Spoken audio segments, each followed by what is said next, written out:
Esta ley obliga a las organizaciones a implementar un sistema de gestión de seguridad y salud en el trabajo. Lo vamos a simbolizar así: sistema de gestión de seguridad y salud en el trabajo.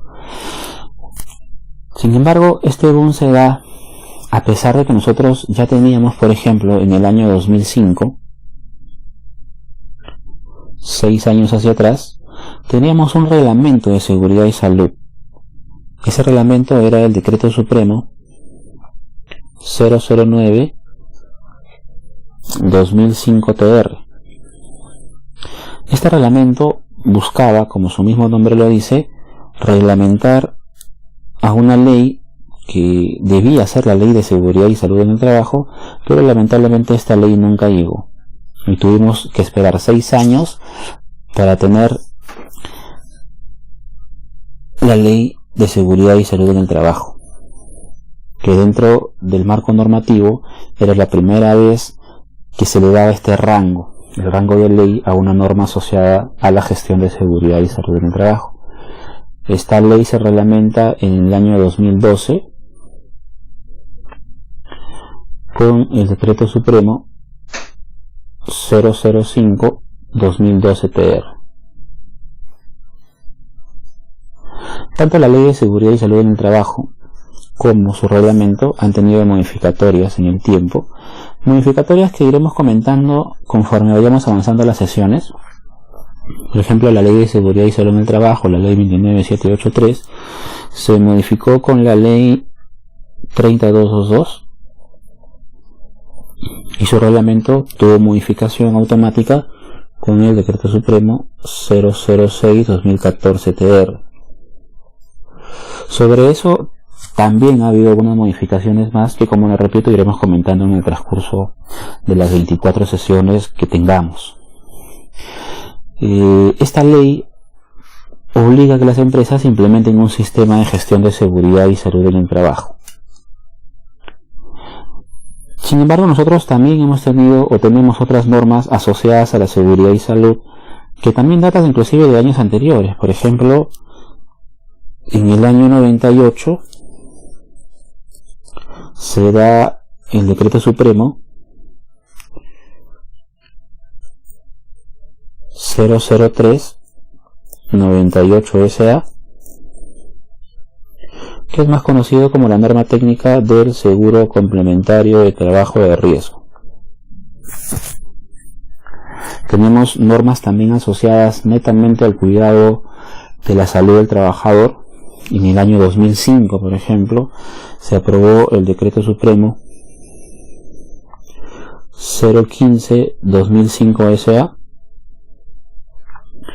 que considera los valores límites permisibles, también llamados TLBs, valores límites permisibles para lo que son agentes químicos. ¿No? Cuando veamos nosotros una sesión exclusiva de lo que son agentes químicos, material particulado, partículas respirables, inhalables, gases, vapores, nieblas, entre otros, vamos a hacer directamente mención a esta norma. En el año 2008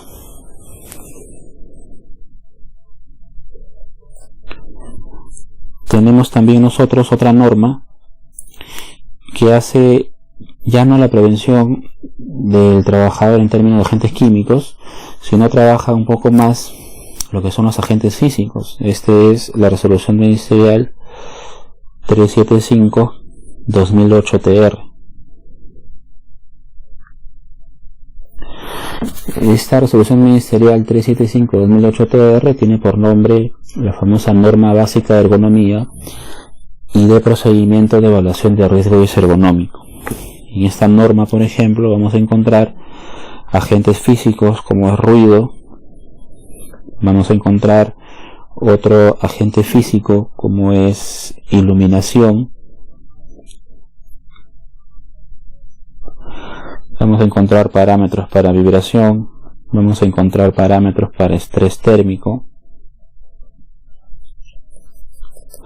y como su mismo nombre, la norma lo menciona, vamos a encontrar los procedimientos recomendados para hacer evaluación de riesgo ergonómico. Entonces, dentro de este esquema legal tenemos normas netamente orientadas a lo que es implementar un sistema de gestión y normas orientadas netamente a lo que es hacer prevención de enfermedades. Podemos citar también a otras normas. Por ejemplo, en el año 2008 también se establece el listado de enfermedades profesionales. En este año también se establece el listado de enfermedades profesionales.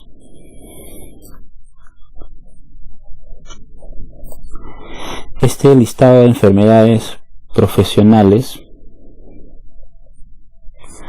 se da con la Resolución Ministerial 480.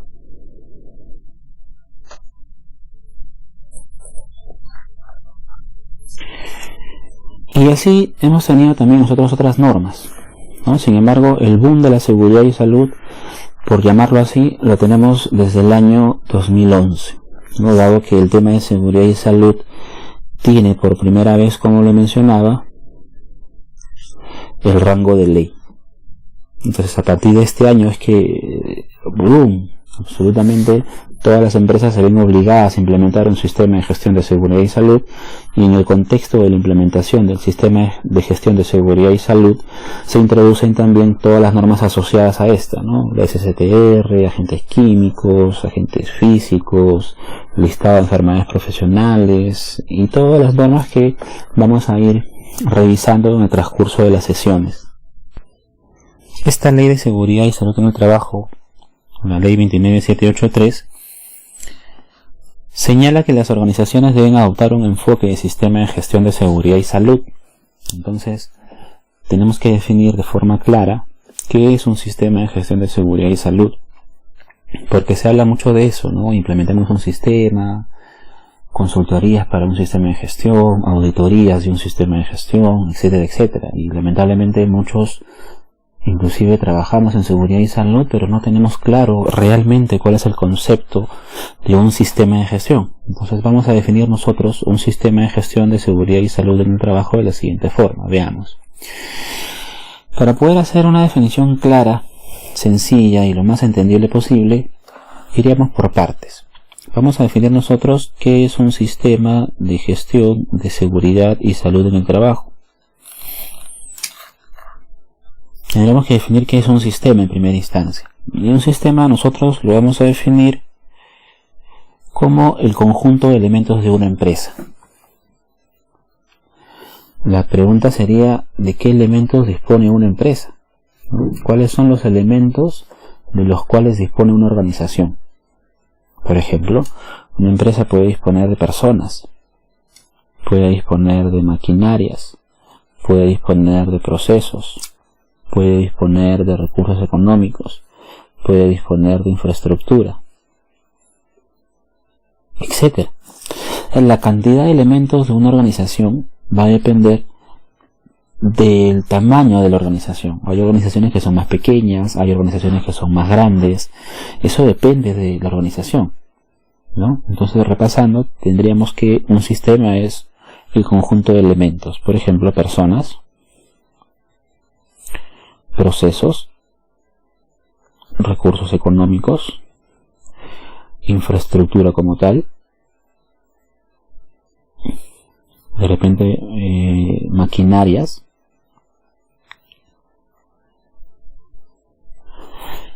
y podríamos seguir mencionando más elementos de la organización de acuerdo al tamaño que tenga esto. Eso es un sistema, un conjunto de elementos. Ahora, si nos vamos a la segunda palabra, que es gestión, quizás venga una de las palabras más importantes y que a veces siento de que no le toman tanta importancia. La gestión es la capacidad de administración de estos elementos. Eso significa que la organización tiene que tener capacidad de poder gestionar cada uno de estos elementos. ¿Cómo gestiona usted a las personas? ¿Cómo gestiona usted a los procesos? ¿A los recursos económicos? ¿A la infraestructura? ¿A las maquinarias? ¿O cómo usted administra a los otros elementos que tiene la organización? Que pueden ser muchos o pueden ser pocos. Entonces la gestión es la correcta administración de estos elementos.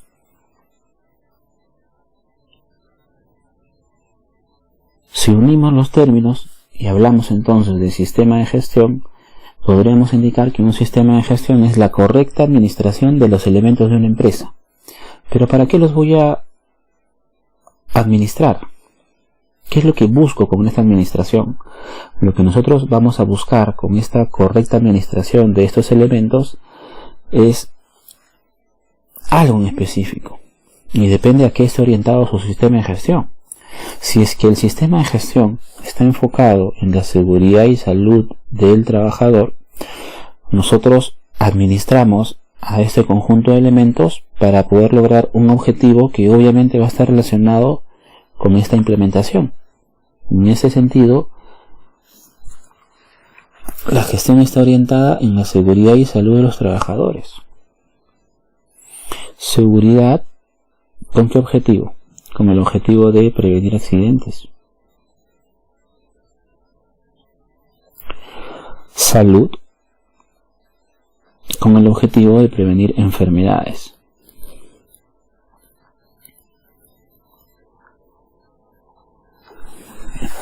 Entonces son dos los objetivos claros del sistema de gestión de seguridad y salud. El primer objetivo es evitar accidentes laborales y el segundo es evitar enfermedades asociadas al trabajo. Seguramente usted en algún momento ha visto un plan de seguridad y salud, y el plan de seguridad y salud tiene ciertos objetivos generales, ciertos objetivos específicos, pero créame que todos los objetivos generales o específicos siempre van a estar orientados a poder buscar esto. Evitar dos cosas: que el trabajador en la organización se vaya a accidentar y el trabajador en la organización se vaya a enfermar. Lamentablemente, muchos profesionales que se empezaron a meter en campos de seguridad y salud solamente se formaron dentro de sus procesos de capacitación en evitar accidentes. La mayoría. ¿Y es importante? Por supuesto que es importante, porque es uno de los objetivos del sistema de gestión. Pero no es el único. El otro objetivo es el de evitar enfermedades. Y es ahí una de las grandes debilidades que tienen hoy en día los sistemas de gestión que se han implementado en el país. De que no todos los profesionales que trabajan en seguridad y salud están formados técnicamente para evitar enfermedades asociadas al trabajo. ¿Y por qué se les hace más sencillo el tema de accidentes? Porque el tema de accidentabilidad es inherente al ser humano. Usted en el campo laboral se puede dar cuenta de alguna forma cuando el trabajador, cualesquiera que fuese este, se vaya a accidentar. Si este trabajador en el campo laboral llegase a sufrir un accidente, para usted le va a ser sencillo darse cuenta cuando el trabajador se accidentó, ¿no? Porque si el trabajador pierde un dedo, ¿no? Obviamente es un suceso que nadie desea, pero si el trabajador llegase, supongamos, a perder un dedo, absolutamente todos van a saber que el trabajador ha perdido el dedo.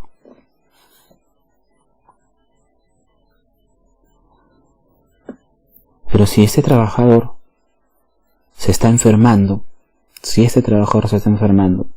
está teniendo problemas con su sistema auditivo, no necesariamente todos se van a dar cuenta de ese detalle. Muchas veces se dice que el tema de accidentabilidad es inherente al ser humano, porque uno se puede dar cuenta cuando el trabajador se puede golpear, se puede chancar, se puede caer. Pero el tema de salud es un tema que avanza en silencio, es un tema silencioso. El trabajador puede quedar enfermo del sistema auditivo en 5, 8, 10 años. Y es un tema bastante delicado, porque el tema de enfermedades no se ven. Y cuando se manifiestan, ya el trabajador ha sufrido un deterioro de salud. Entonces, nunca olvidemos que el sistema de gestión de seguridad y salud en el trabajo siempre tiene dos orientaciones. Y las orientaciones son los objetivos claros orientados a evitar accidentes y evitar enfermedades. Nunca diseñe usted un sistema de gestión solamente para evitar accidentes. Si usted hace un sistema de gestión para evitar accidentes, es bueno, pero no está trabajando todo de forma completa. Tiene que hacer usted un sistema de gestión tanto para accidentes como enfermedades. Muchos dicen, no, el tema de enfermedades lo ve mi médico. Es mentira. El médico ocupacional en el Perú no está formado para poder hacer prevención técnica de enfermedades.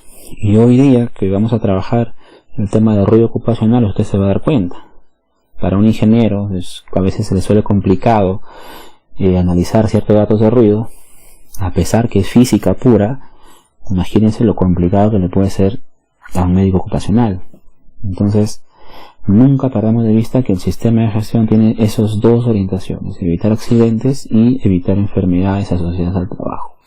Dentro de las 24 sesiones vamos a ver sesiones orientadas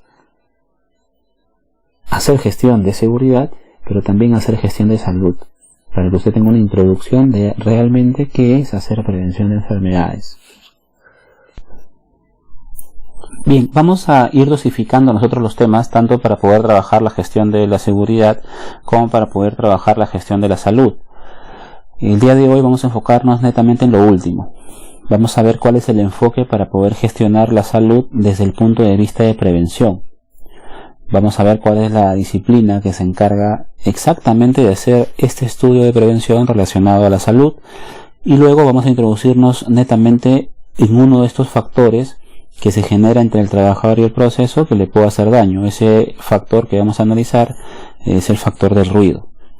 Entonces, usted, dentro de la interacción del trabajador en su organización, va a tener que el trabajador puede interactuar directa o indirectamente con su proceso. Va a interactuar de todas formas con su proceso, y el proceso que usted tendrá en su organización quizás sea el proceso de fabricar un producto o el proceso de brindar un servicio.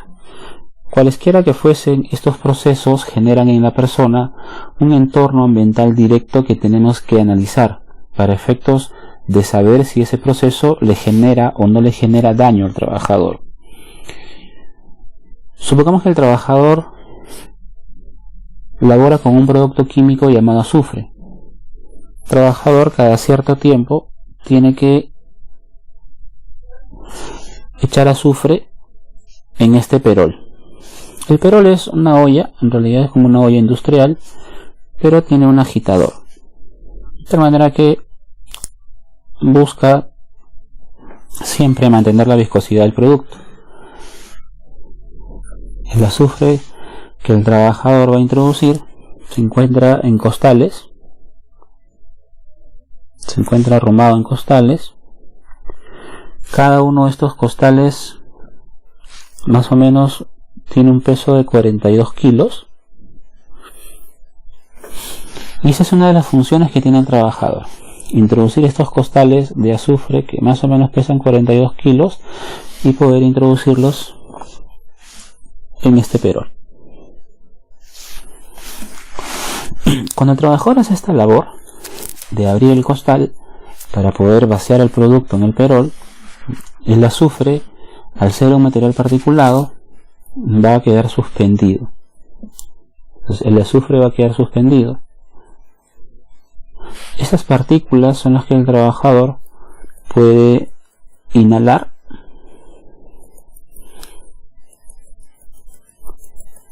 durante el proceso.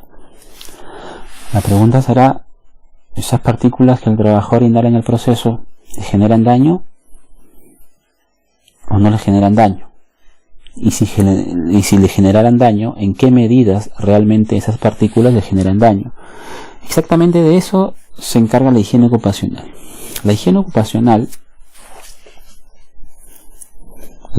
ocupacional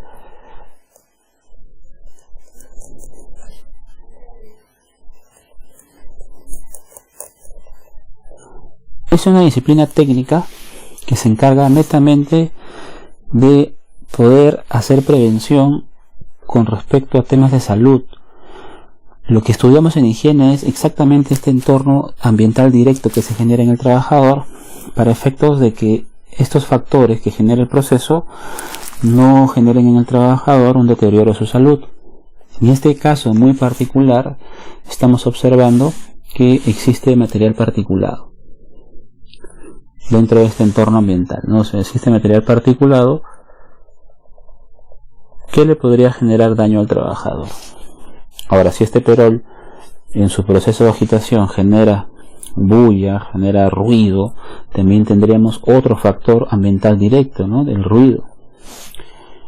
Como este perol trabaja conectado a una fuente de alimentación que hace girar, y para poder mantener la viscosidad trabaja a una temperatura, lo más probable es que este genero irradie calor. El trabajador podría entrar en un proceso que se llama estrés térmico.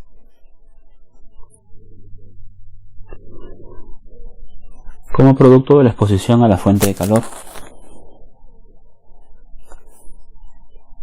Si el trabajador quizás tiene un jefe que le exige mayor producción y le exige mayor producción al trabajador, podría verse expuesto también a diferentes factores de riesgo psicosocial.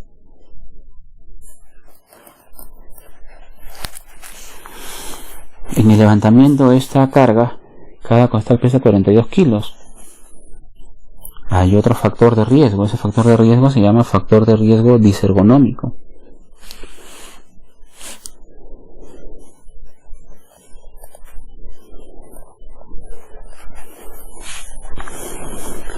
Entonces, solo en este ejemplo podemos observar de que existen diferentes elementos que se han generado en el entorno del trabajador que podrían hacerle daño, si es que nosotros no nos encargamos de poder gestionarlos. Entonces, la higiene ocupacional como tal se encarga de la gestión de estos agentes, con la única finalidad de evitar que estos agentes generen daño al trabajador. Eso significa evitar enfermedades. ¿Son los únicos agentes? No, bueno, son los agentes que podemos identificar en este proceso. Pero también se puede dar el agente de vibración, por ejemplo. Se puede dar el agente de radiaciones, el agente de vibración. Por defecto, casi todos los puestos de trabajo también están expuestos al agente de iluminación, y lo más probable es que este no sea la excepción. Entonces también tendremos acá el agente de iluminación. Entonces todos estos agentes son los que pueden observarse en el campo laboral, y que tenemos que tener las herramientas técnicas para poder controlarlos y evitar que el trabajador vaya a enfermar como consecuencia de la exposición a uno de estos. De eso se encarga específicamente la higiene ocupacional. Hemos nosotros ya identificado en el ejemplo anterior cuáles son los agentes que le pueden generar daño a la persona. Sin embargo, no podemos garantizar que alguno de ellos realmente le esté haciendo daño. ¿Por qué no podemos garantizar que le esté haciendo daño? Porque no sabemos la dosis del agente.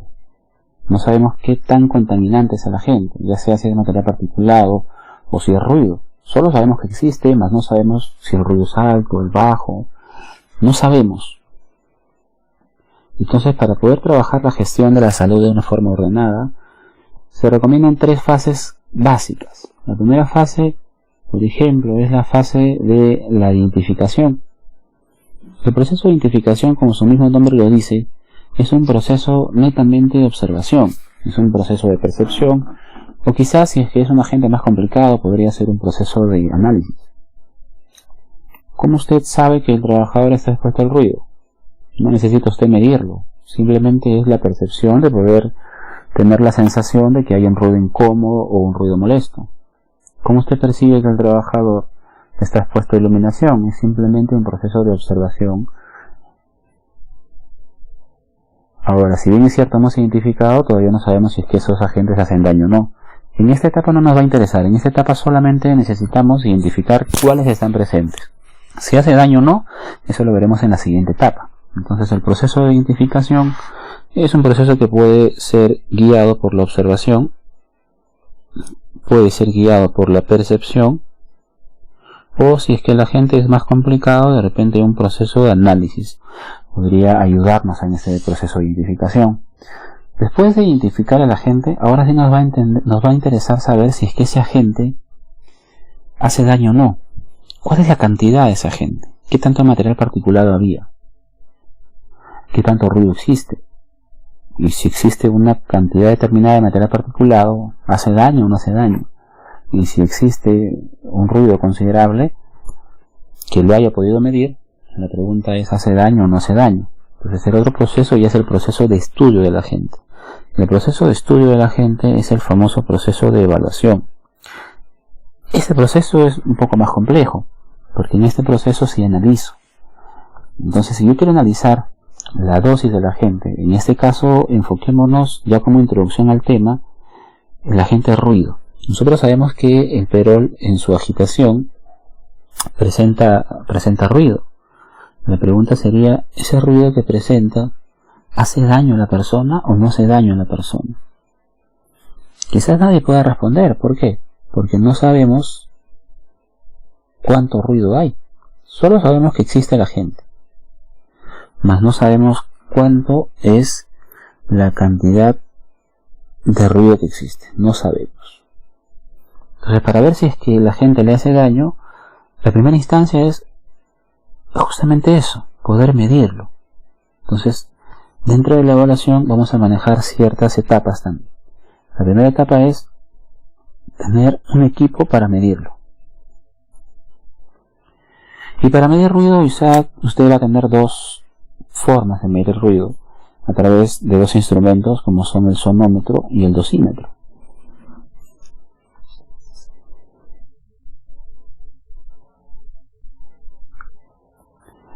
Usted tendrá el sonómetro y tendrá usted el dosímetro.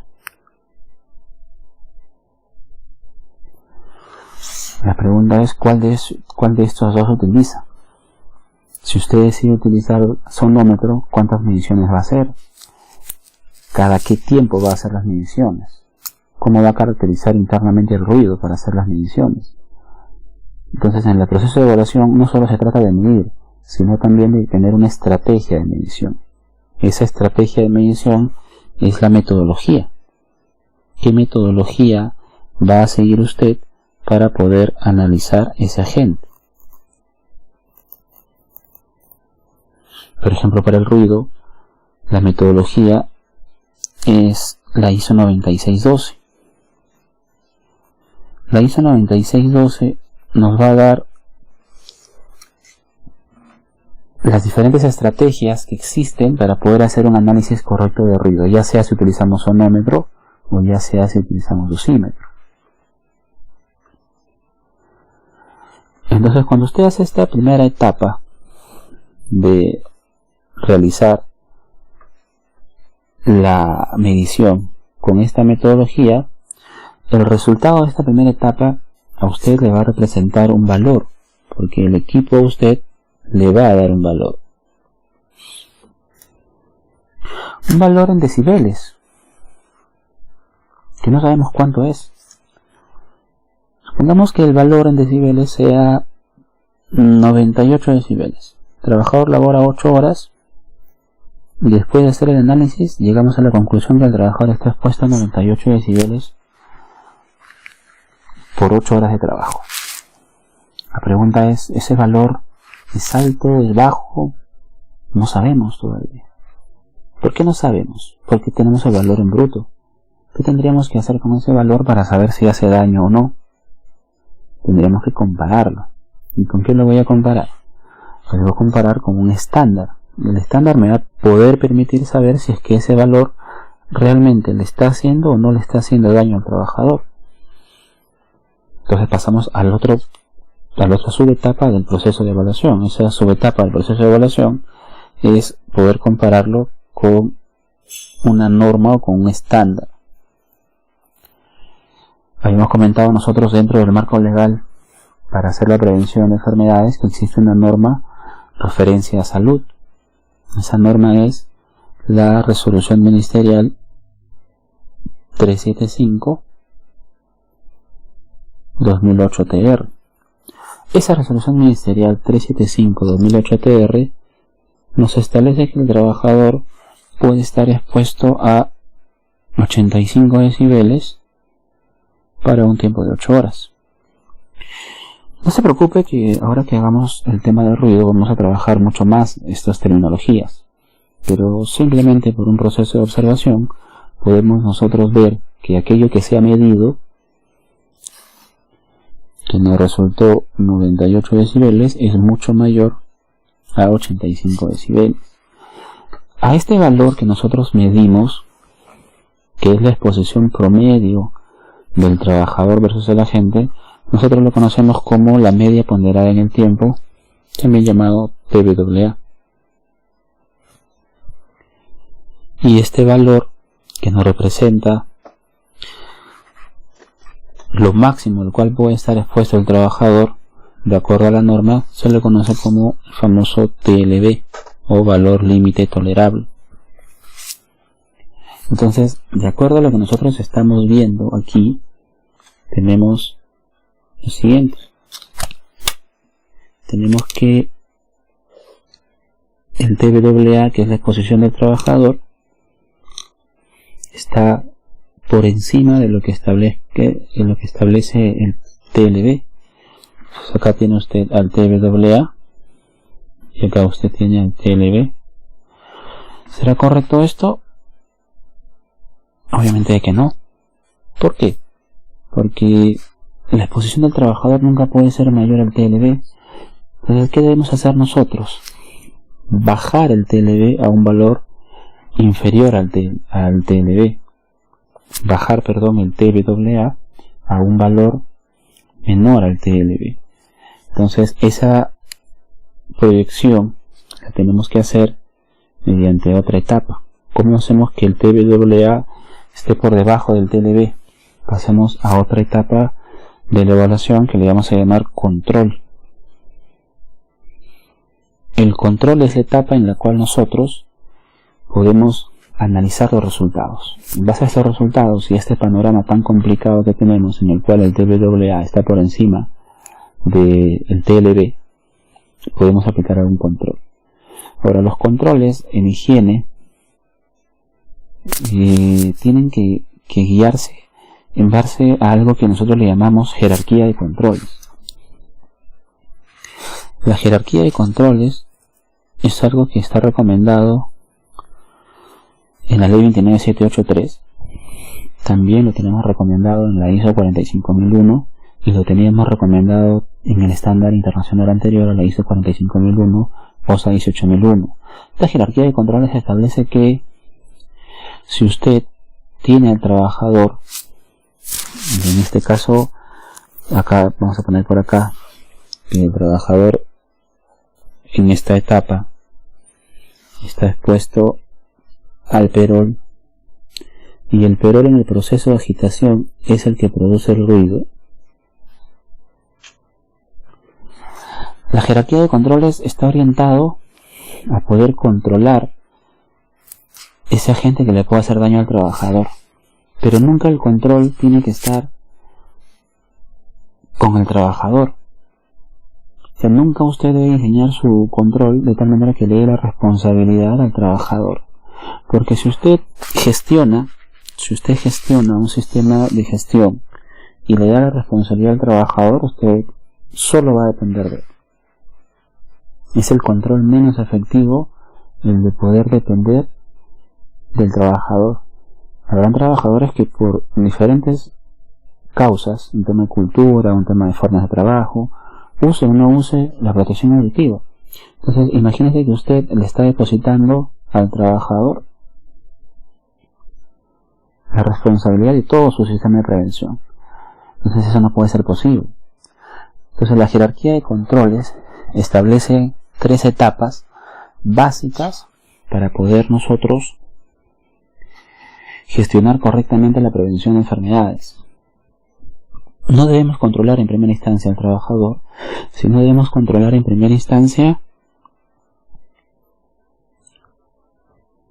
la fuente que está generando el ruido.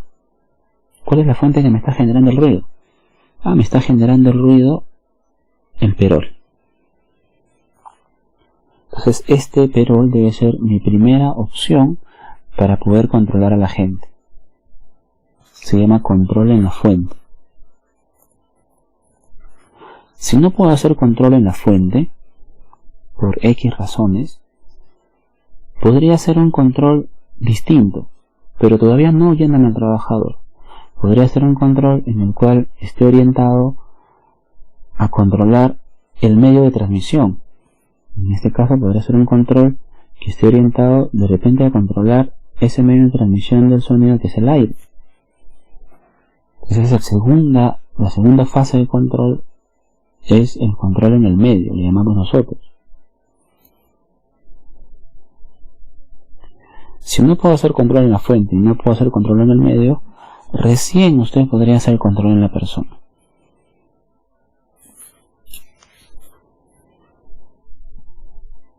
Pero trate siempre de que su orientación del sistema de gestión esté enfocada en esta jerarquía, ¿no? Fuente, medio, persona. Lo ideal será controlar en la fuente. Si no puedo hacer control en la fuente, podrá hacer un control en el medio, o quizás, y ya en última instancia, el control en la persona, que quizás se traduzca en que el trabajador tenga que utilizar un equipo de protección personal.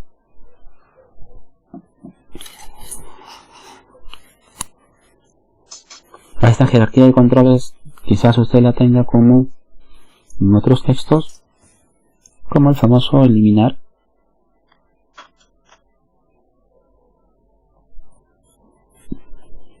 sustituir, establecer algún control de ingeniería,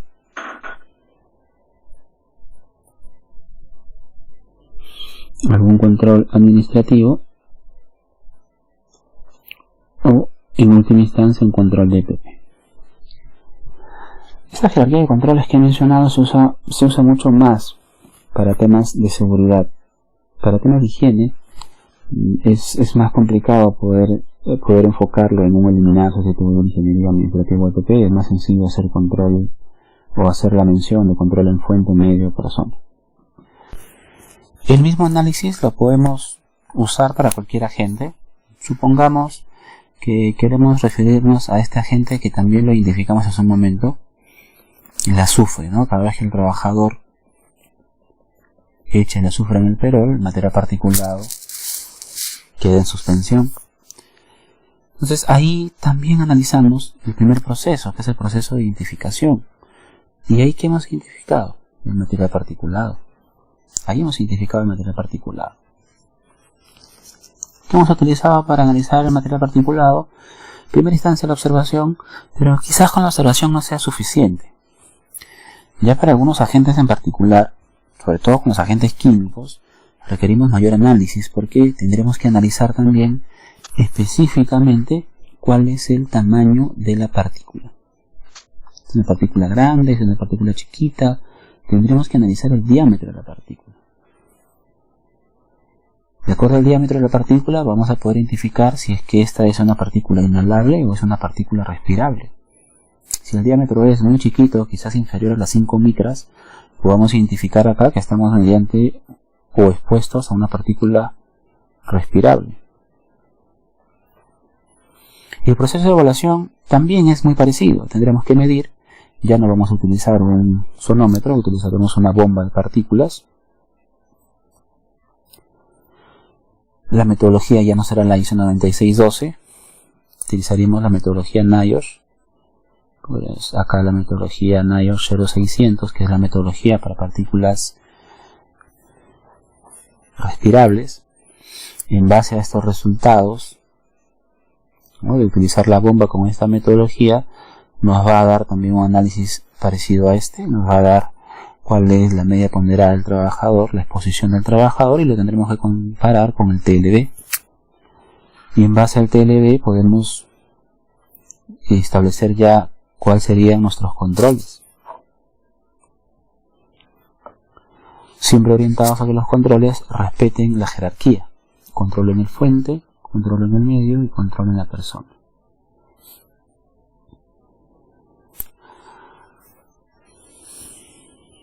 Entonces, cada uno de los agentes tiene características diferentes, desde el comportamiento, desde el análisis y obviamente también desde la medición.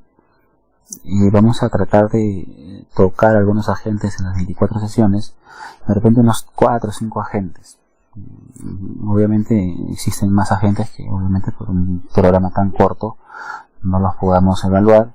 De todas formas, en la plataforma privada que tenemos seguramente podremos tocar algunos agentes más que sean de interés de los participantes. Hablemos de un agente que es uno de los agentes que más está presente, por ejemplo a nivel industrial,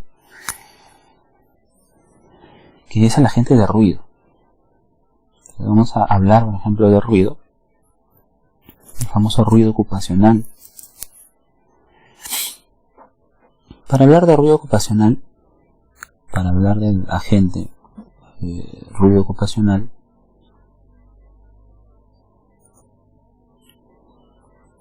tendremos en primera instancia que definir qué es el ruido. Hay muchos textos que nos definen el ruido como un sonido incómodo, un sonido molesto, o un sonido perturbador que a niveles altos podría generar daño a la persona. Entonces el ruido es un tipo de sonido. Analicemos entonces cómo se da el fenómeno del sonido. Veamos. Si tenemos dos puntos, por ejemplo un punto A y un punto B, para que exista transmisión del sonido debe haber un medio, dado que el sonido en el vacío no se puede propagar. El medio puede ser un medio gaseoso, puede ser un medio líquido o puede ser un medio sólido. Cuando el medio es gaseoso, quizás estemos hablando del aire. Nosotros sabemos que en el aire existen diferentes moléculas que están en el aire, en el medio gaseoso.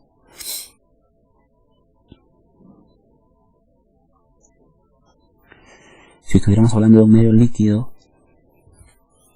estas moléculas estarían un poco más juntas, y si estuviéramos hablando de un medio sólido, las moléculas estarían muchísimo más juntas. Entonces, cuando nosotros emitimos el sonido, lo que estamos emitiendo son impulsos de energía que se producen desde el emisor, desde aquí, desde A, se emiten pulsos de energía, que son los que nosotros emitimos cuando hablamos. Estos pulsos de energía que se emiten desde el punto emisor, que es A, producen en las partículas un movimiento como causa de esta energía. El sonido se produce no porque las partículas vayan a viajar. Hay un error ahí de concepto de muchas veces algunos participantes que indican que las partículas viajan en forma de ondas hacia el punto B. No se produce el fenómeno de esa forma. Las partículas no viajan. Lo que se produce en las partículas es un impacto entre ellas. Entonces, las partículas van a empezar a presionarse entre sí y va a generarse una especie de ola. Imagínense usted cuando va al estadio. Cuando usted va al estadio y hacen esas olas que son como barras, usted se va a dar cuenta que las personas lo único que hacen se van parando. Es como si se estuvieran empujándose. Así se produce el sonido. Las partículas se concentran por efecto de esa cantidad de energía y se empiezan a golpear entre sí. Estas partículas se concentran por la emisión de energía y van a empezar a impactar a las otras partículas que se encuentran cerca de ellas. Cuando se genera el impacto, también se genera un mayor nivel de concentración de partículas, y estas a su vez empezarán a impactar sobre otras partículas que se encuentren cerca de ellas, ¿no? Cada vez que existe el impulso, existe una concentración de partículas. A la distancia entre la concentración de partículas, se le conoce como la famosa longitud de onda. Nosotros la denominamos por lo general en física con la letra lambda, ¿no? La letra lambda. Ahora, si analizamos una partícula en particular, para la redundancia, si analizamos específicamente una partícula,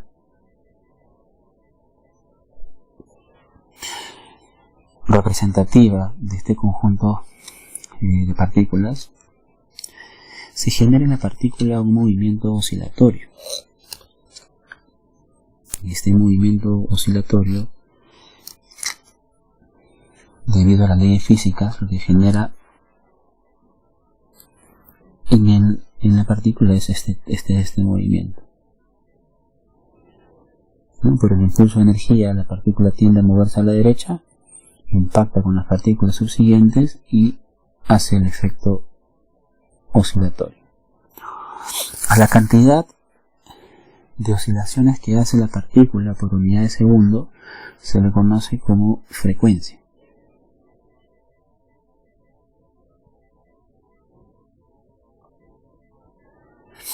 La frecuencia se mide en Hz. Este concepto de frecuencia es bastante importante para nosotros dentro del análisis del ruido ocupacional, porque el ser humano no tiene capacidad de percibir todos los sonidos. Nosotros no tenemos esa capacidad de percibir absolutamente todos los sonidos. Nosotros percibimos solamente algunos sonidos. Para eso existe un rango en el cual nosotros percibimos los sonidos. A ese rango se le conoce como el famoso rango audible. Ese rango audible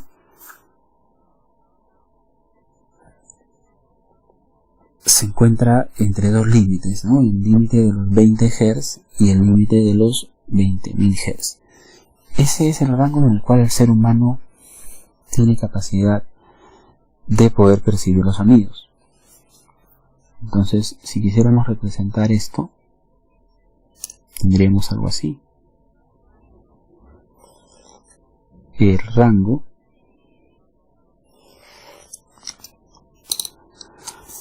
de frecuencias, cuando las frecuencias están en el rango de 20 Hz a 20.000 Hz, nosotros tenemos capacidad de percibir estos sonidos. A este rango se le conoce como el famoso rango audible.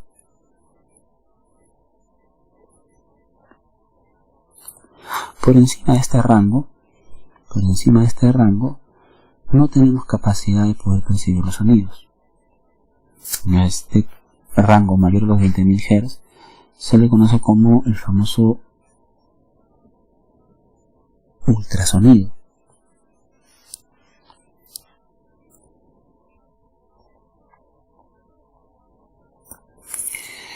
Y el rango menor a los 20.000 Hz se le conoce como infrasonido.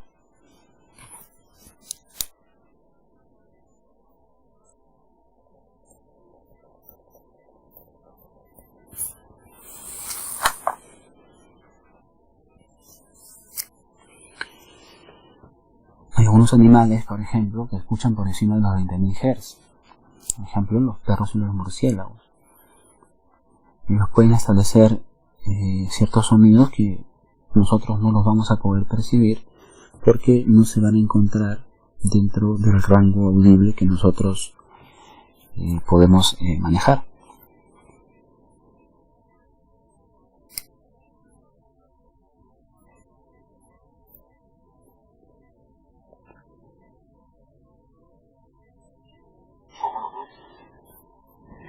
Bien, Este rango audible lo podemos graficar de esta forma.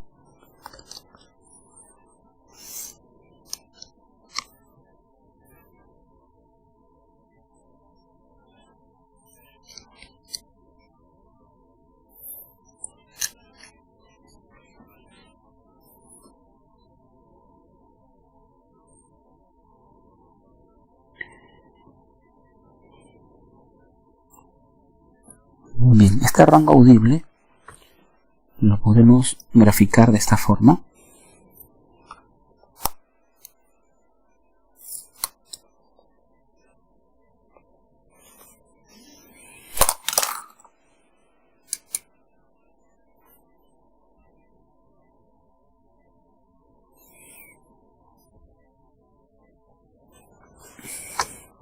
Bien, este rango audible lo podemos graficar de esta forma.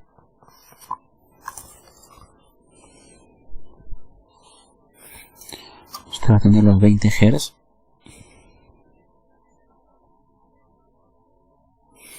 Y va a tener acá los 20.000 Hz. 20 por 10 a la 3 Hz. Entonces usted va a poder oír en este rango. Y conforme usted vaya acercándose al otro rango, va a perder capacidad de audición. Conforme la persona tenga cada vez mayor edad, se genera que esta curva sea cada vez más cerrada. Por eso es que los abuelitos tienen menor capacidad de audición. Se le llama presbiacusia. La presbiacusia es la pérdida progresiva de la audición por efectos netamente naturales, a diferencia de la hipoacusia. La hipoacusia es la pérdida progresiva de la audición por efectos del ruido al cual se ha estado expuesto. Bien, vamos a analizar un poco más las partículas. Pensaba hablar un poco más rápido sobre el concepto de decibel, pero hay preguntas ya de alumnos que están matriculados en estas salas privadas, pero considero que hay una pregunta interesante que no solo debe tratarse en esas salas, sino también a modo general, y eso me ha hecho un poquito analizar cómo vamos a introducir este concepto. Fíjese usted aquí. Nosotros hemos mencionado que el sonido se transmite a través de la presión que se genera entre las partículas. Cuando el punto emisora emite el impulso de energía, se produce en principio y de forma inmediata una acumulación de partículas. Esta acumulación de partículas empieza a vibrar y en ese movimiento de vibración transmite la energía hacia otro grupo de partículas que inmediatamente también se van a agrupar, y esta a su vez transmite la energía a otro grupo de partículas, generándose una transmisión de energía desde el punto A hasta el punto B por efecto del impacto entre las partículas, produciéndose esas famosas ondas sonoras. A través de esas ondas sonoras vamos nosotros a definir qué es la intensidad sonora. Fíjese usted aquí. Estas clases, algunas clases cuando necesitan análisis, considero yo que es mejor trabajarlas de esta forma y no trabajarlas mediante un PowerPoint. Pero es un criterio muy personal. Si alguno de ustedes tuviese alguna opción, una sugerencia, también bienvenido sea. Fíjese usted aquí. Estas ondas que acabamos de conversar,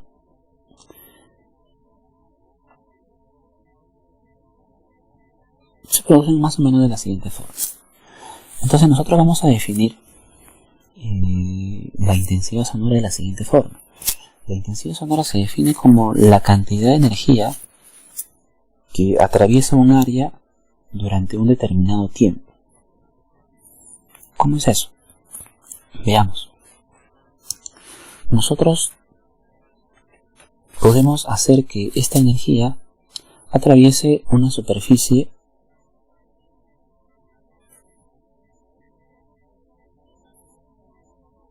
A en un determinado tiempo. Entonces se define la intensidad sonora como la energía que atraviesa esta área en un determinado tiempo. La intensidad sonora, entonces, se calcula así. La intensidad sonora es la energía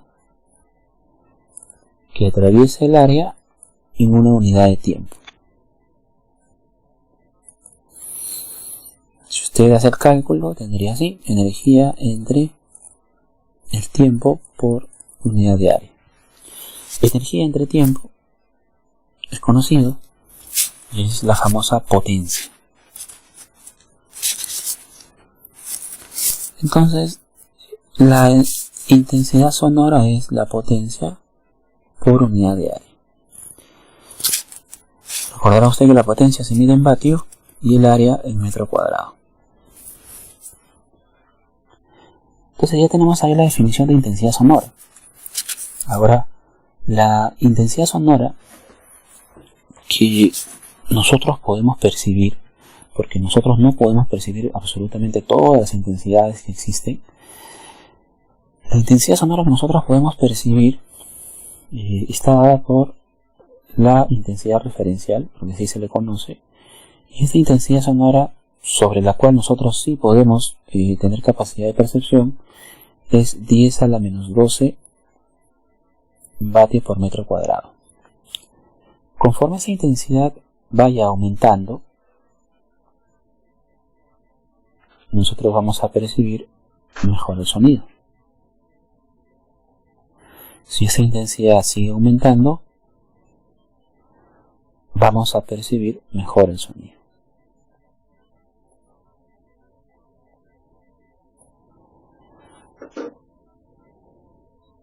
Entonces, si esa es la intensidad mínima que nosotros percibimos, habrá una intensidad máxima. Y bueno, más que máxima, existen intensidades sobre la cual ya se genera cierta perturbación en el sistema auditivo, o sea, ya podemos generar daño, ¿no? Se dice que cuando ya la intensidad sonora está por el orden de 10 a la 0 vatios por metros cuadrados, ya generamos daño en la persona. Ahora, si usted ve, las escalas son bastante complicadas de poder manejar.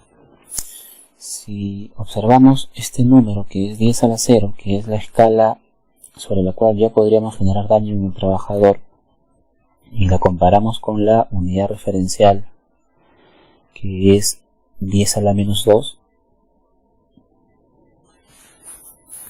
la unidad referencial es la billonésima parte de la intensidad sobre la cual ya podríamos generar daño en la persona. Ya existe un daño en la persona. Entonces estos números son complicados de manejar, ¿no? 10 a la menos 10, 10 a la menos 9, 10 a la menos 8. Imagínense nada más que 10 a la menos 12 es 0.00000 con 12 ceros. Entonces las matemáticas siempre nos han ayudado a poder manejar mejor estas cuestiones. Para eso se define una forma de poder trabajar con escalas decimales.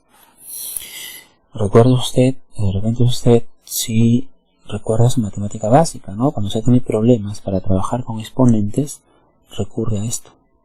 Recurre al famoso logaritmo. Entonces, para poder trabajar de forma más armónica, ya no hablamos de intensidad sonora, porque acá estamos hablando de intensidad sonora, sino vamos a hablar ahora del nivel de intensidad sonora. El nivel de intensidad sonora es la forma más amigable de trabajar la intensidad sonora. Estamos hablando en términos un poquito más sencillos.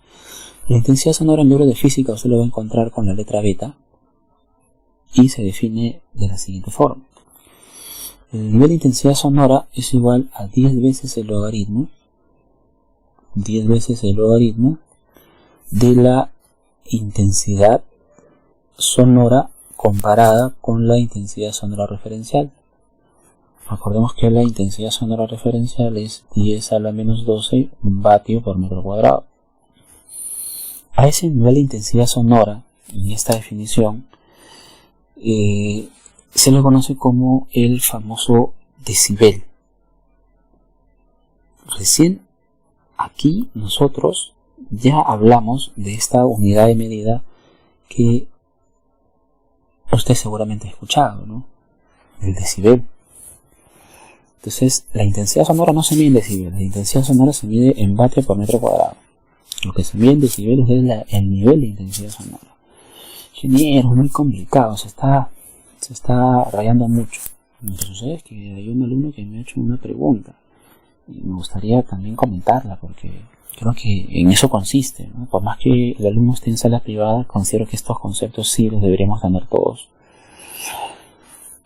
Él tiene una herramienta, él me ha hablado que su organización tiene unas herramientas un poquito antiguas, y en su herramienta, que es un rotomartillo, hace referencia a que su rotomartillo tiene una intensidad sonora, porque así lo tiene en su ficha técnica. La intensidad sonora de su rotomartillo, que es el que tiene en su organización, es 1.03 por 10 a la menos 3 vatio por metro cuadrado. El joven se está rayando porque piensa que la intensidad sonora se mide en decibeles, pero cuando ve la unidad de medida es vatio por metro cuadrado.